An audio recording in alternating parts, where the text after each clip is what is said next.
Thank you very much for joining us on Viewpoint. It is always a pleasure having you for about 26 minutes of debate to actually come out with our viewpoints in order to sensitize the society or bring out light into certain issues.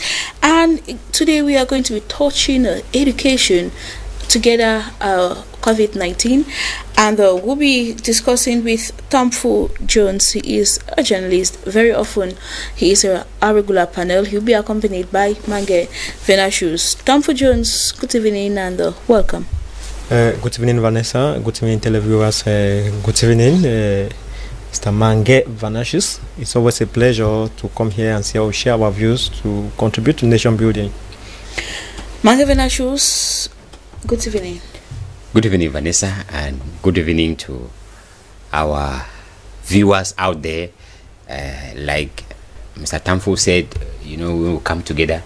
It is to learn from what people have as their own viewpoint, and when we share, I think that it is the opportunity for our viewers to also share. And Vanessa, I think that we've always been, you know, not letting our viewers know that they can also contribute through, you know, our Facebook page.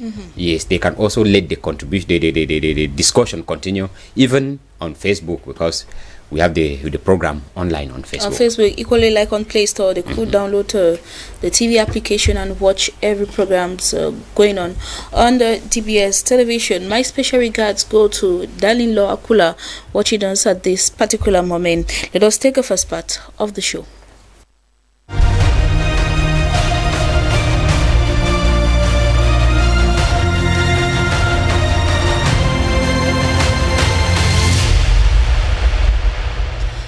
Computer training in primary schools, is it a realistic pedagogic venture? Tamfu Jones, yes or no? No. No. Mange Venashus? Yes, I think it is, Vanessa. Yes, and respecting COVID-19 barrier measures in schools, have parents succeeded in their duty? Mange Venashus? No, they have failed. No, they have failed. Jones, have they succeeded? Parents have failed, hopefully. They have failed, hopefully. Let us have the debate.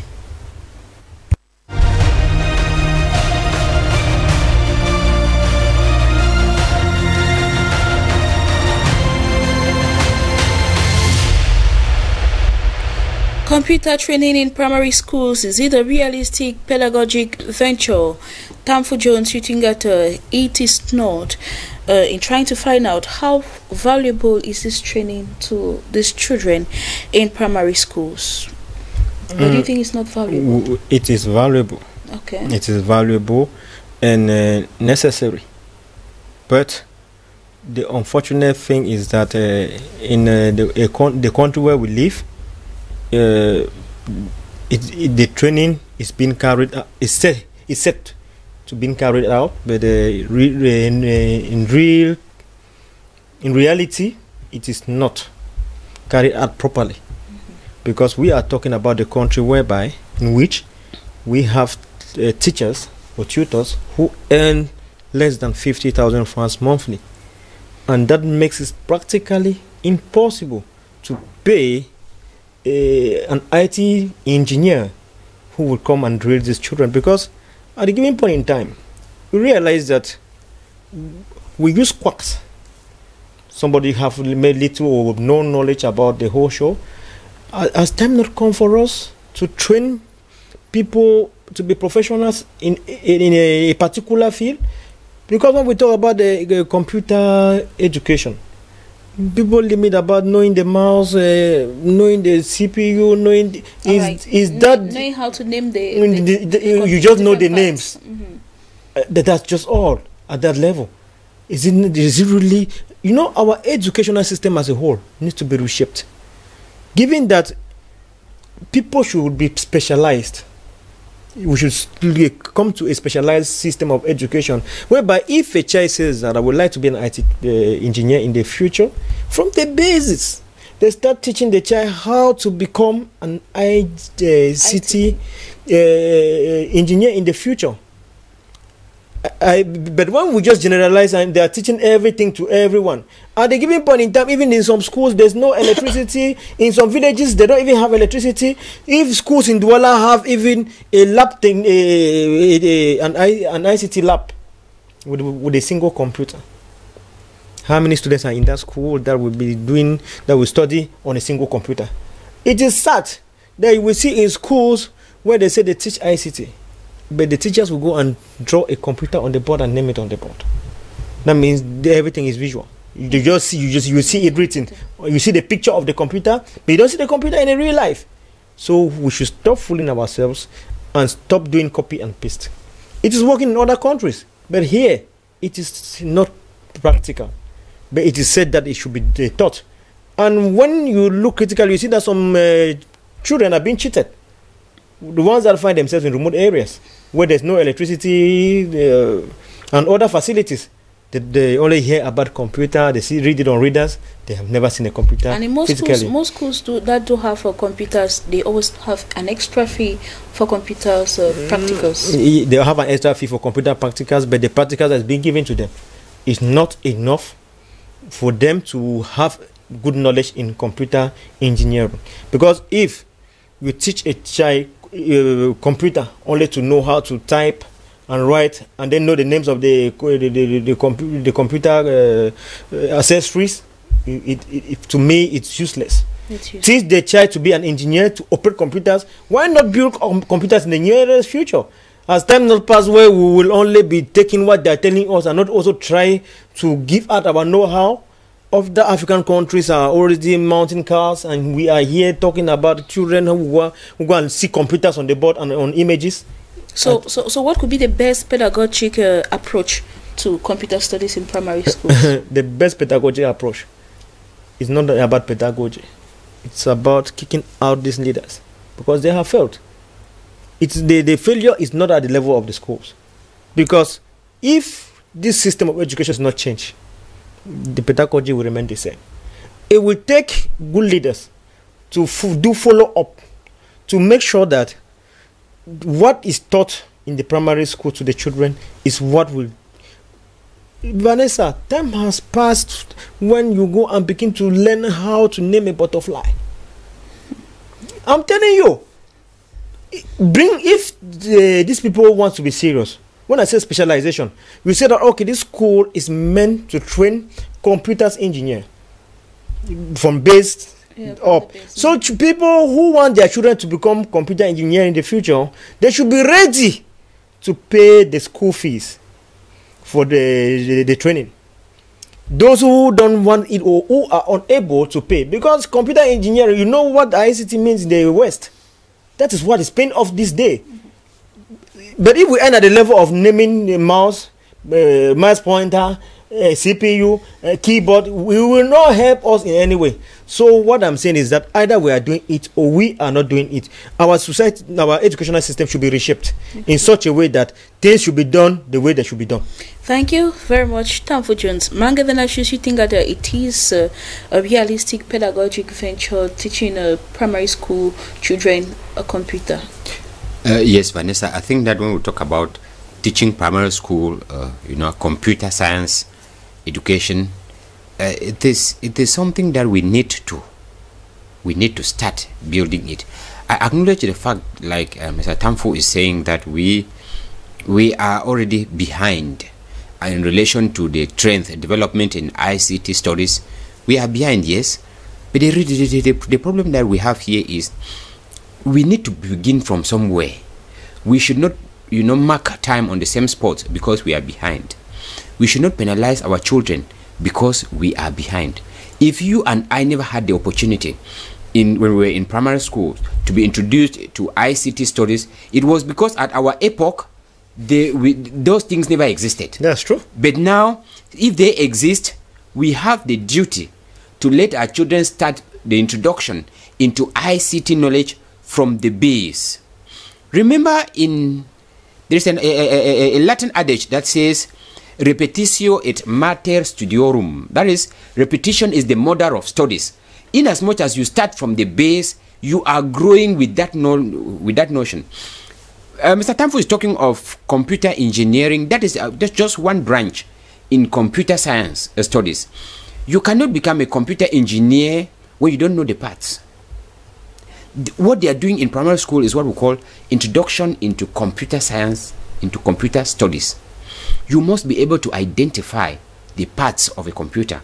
It's true, we are identifying them on the board, we are identifying them on textbooks, like Mr. Tamfu is saying. They don't dismantle computers for children to see the parts physically. But we are living at a situation, at a time where we need to put into practice, into use, what we call the educational triangle. The educational triangle is the institution, the school, the learner, and the parent.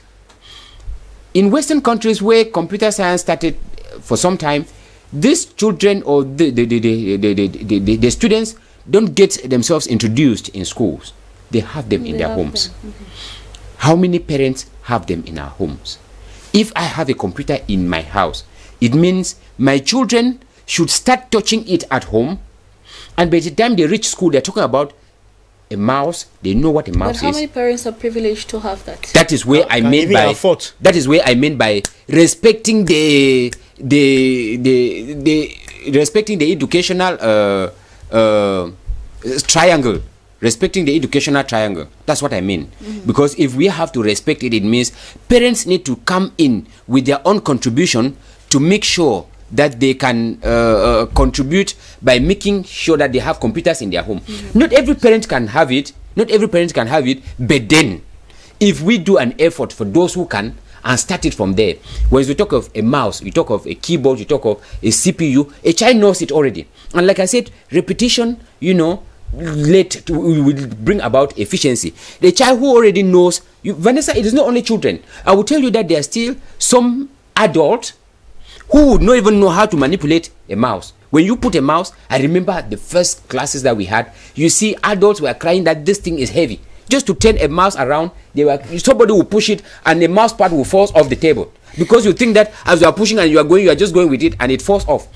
I think that if we start introducing... I think that was back in those days because we've gone far beyond that. No. We've gone... most students know how to operate. You are talking about today because some of our high offices, some authorities in this country with big names, they don't know how to manipulate computers. Of course. So it's not far... Because they never had the opportunity to study.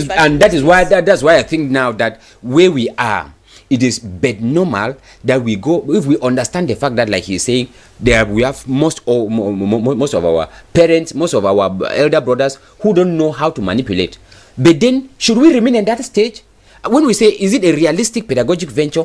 I think it is realistic in the sense that we are foreseeing these children tomorrow that they should not commit the same errors or they should not go into the same direction that we are now. It is unheard of to see somebody in this century who does not even know how to manipulate a computer. It looks bizarre.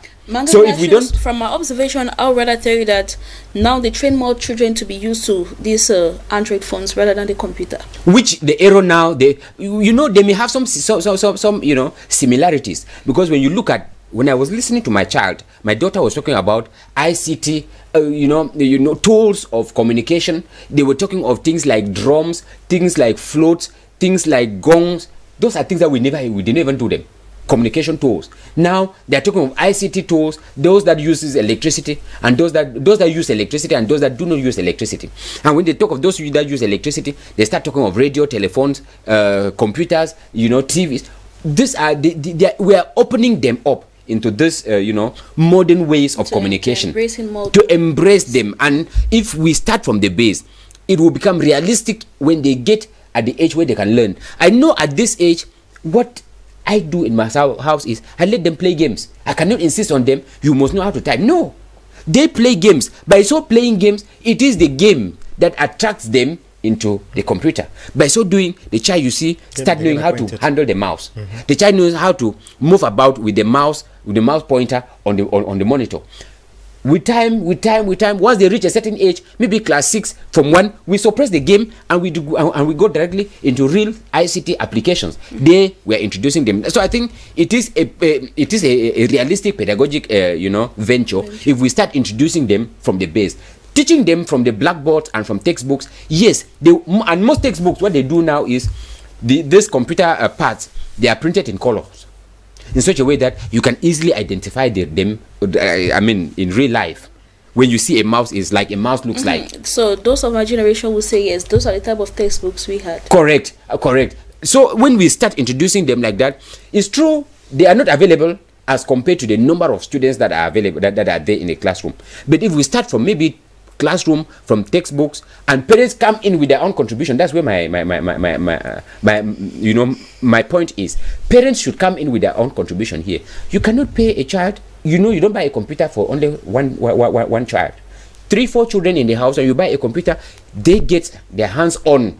They get their hands on it, and in that way, it will introduce them. And once they get into classroom, they will have an urge over their classmates who do not have them. Vanessa. Right. Thank you very much, Manga Venashu. So we are talking of primary schools here. Of course, but actually, I would the like primary to section. know from you, how many primary schools do have computer science labs? And that is why I said, be it public schools or private schools. That is why I said the reality on the ground is we don't have we don't have enough machines or computers that can be available for every primary school kids. But then if parents can supplement that to make sure that I have in as much as you have a phone, Vanessa, there are cell phones that cost more than computers. When you see the kind of cell phones that we give to our children in secondary school, don't buy a phone for that child.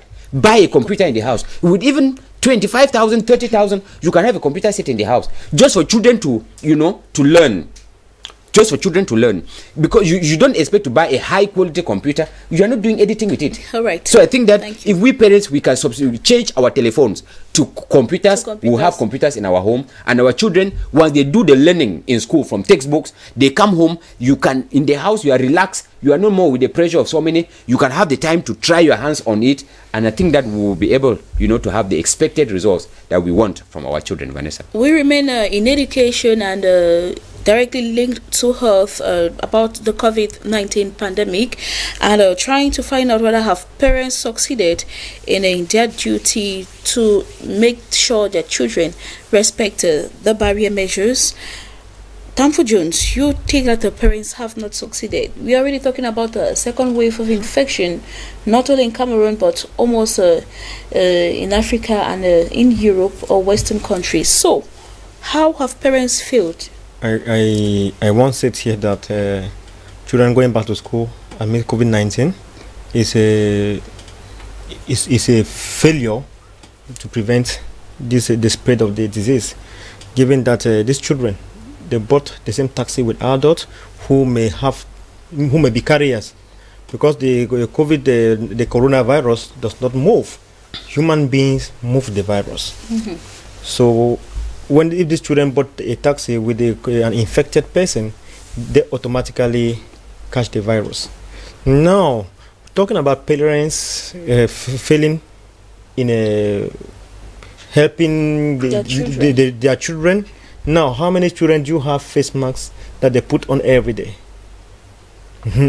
Practically none, because when I move on the street and I begin to look at children who are coming back from school, the social distance is not respected. They are playing like they used to do before, exchanging food as they used to do before. Because my little daughter came to the house the other day, I was asking, did you beg food from somebody? No, but I share my piece of bread with my friend.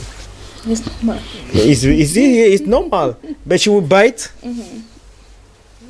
maybe salivate on it and give to the friend. The fact that she held it already. The fact that she held it already. The fact that the bread got into contact with her can transmit the virus to the next person. Now you see that school with this virus is not easy with children, even at the secondary level. Because when we talk at times, people think that we're talking about the kids alone. No, children like living together with their friends, so it becomes very difficult. And the schools also have a share of the blame, Vanessa. I have been to schools, would not like to call names, to do findings, and I realized that children put on face masks and they are controlled at the gate. When you have it at the gate, you get into the school, you can remove it and put it in your pocket. Nobody questions again. So who is fooling who now?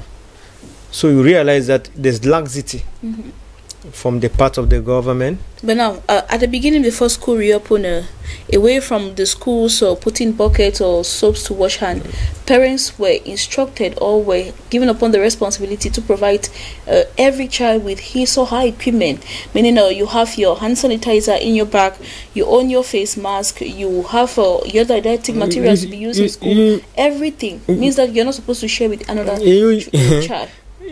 That's what was written, that's what was said, but the reality on the ground is different. Given that times are hard, I will not expect a father of 4 to buy 4 hand sanitizers, because children... No, he has to. Listen, children who go to school with 5 pence a week, you give them 5 pence to take to school a week, because every day they go, they misplace it, they come again, another one will go and steal the hand sanitizer of another one, carry the COVID-19 plus the hand sanitizer, take it back to their own house, and some parents will see their children coming back home with strange objects that they did not give their children to take to school, and they will take it and keep it, or encourage the children to keep it. And the next day, you still have to give the child another hand sanitizer, the way they misplace pen, they misplace hand sanitizers. And given that the economy of the country is down, businesses are slow, salaries have been cut down, parents have been laid off of their jobs, and the academic year is in a funny shape, given that now, as we speak, children are being sent out of school because they have not yet paid their first installments. And we know that in Douala, school fees are very costly. People are unable to pay the school fees. Now, will they be facing the school fees or the hand sanitizers and the other the things required, or buying face masks all the time? That's the question. You see that when you look critically, you don't know which one to prioritize. You buy the face mask because a box should be about, a box of 50 should buy about 15 to 17,000 francs of face mask. And if it is 50 pieces in the box, it's 50 days. That 50 days is less than 2 months. That means every less than 2 months you spend 15,000 for that, and there's 15,000 for transport, and there's feeding, and there is a hand sanitizer. You see that education becomes very costly, and not an average father will not be able to cope, because we live in a country whereby the lowest salary is said to be 37,600 francs. If somebody is paid 50,000 francs, will this person cope to buy face masks all the time, hand sanitizers all the time, pens, books, and all the right? And then you have to pay the school fees also, the first installment at this point in time when school is just barely 1 month old. All right, Tamfu Johnson, you think our parents have not succeeded? Yeah. Mangavena shows you equally think that they have not succeeded. Yes, Vanessa, we're looking at respecting barrier measures, especially at the level of the school. And when I say parents have failed, it is parents have failed to inculcate in their children to respect the barrier measures, the 1 meter barrier measures. Parents have failed to inculcate into their children, like Mr. Tampu was saying, to let their children know that within this period, you are supposed to be self-sufficient. What I mean by self-sufficient is you remain within yourself. You are not supposed to share things. You are not supposed to play with others as we used to do. I was just sitting in my, my neighborhood over the weekend, and I was laughing because when I saw children still congregate like we used to do in the quarters every day and play football, they play around, fall, or how? And in the quarters, nobody is wearing a face mask. How would you let that child know that in school you wear a face mask? So that's why I think that in most cases, parents have forgotten that they need to keep on with the sensitization in and out of season. Even in the house, let your child know, because COVID-19 is not only found in the streets, it is not only found in schools, even in the quarters. Let your child know. Vanessa was listening to one, a doctor who was speaking on it, and he says, this is the time that we should stop our children from visiting in our neighborhoods. Don't just go to your neighbor's house like you used to do. No. You don't just play with your neighbor's child like you used to do. No. Remain within the house. Remain in front of your house. Don't go. Because as you go there, you don't know where that child is coming from. You don't know where the parents are coming from. You can go and take the virus from that compound and bring it and infect people in the house. So I think that parents have failed in the sense that they have forgotten to think that, it is their responsibility too. They think that it is only the school to do it.